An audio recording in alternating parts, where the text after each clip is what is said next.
but we have that cool down that's coming that I am just so excited about. I know, me too. 5 to 6 days away this weekend. It's actually going to feel like early October should. Wow. We are certainly due for some cooler air, and we're really talking more heat, though, unfortunately, for much of this week, including yesterday's record-breaking temperatures up in Asheville. We got to 90 degrees there. The record easily beat at 87 degrees. Plenty of 90-degree temperatures were found yesterday across the upstate and northeast Georgia, and I'm afraid more of that on the way again later on today.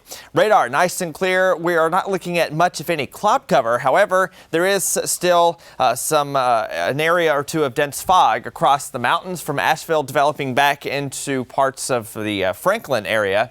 As you can see, the upstate, though, is nice and clear. We'll stay that way throughout your morning here. Temperature stays in the lower 70s through about 8 a.m. And then by 10, we're going to be close to 80 degrees for most spots. The mountains going to be holding around 66 to 65 degrees throughout the early to mid morning, and then later in the morning, of course, 70s and then 80s will be in store. Topping out in the mid to upper 80s for some across the mountains. The upstate likely to get into the lower and middle 90s yet again. Today's 94 is the record at GSP, so I am forecasting a tie of that record, the same for Asheville as well. But there is a chance of a couple showers and storms. So with that in mind, your Carolina Sky Meter rating, combined with the record heat potential, it's only a 7 out of 10. But some 10s finally in the future, I think, for this coming weekend.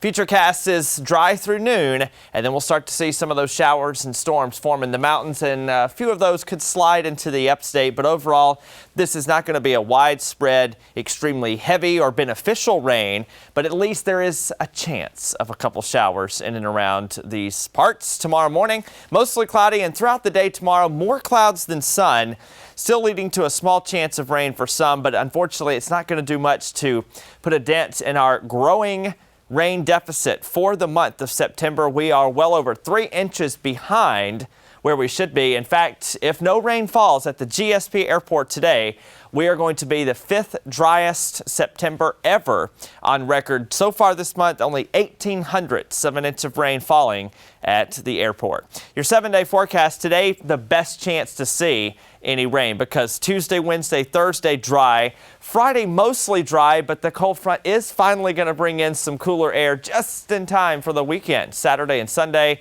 highs back in the 70s.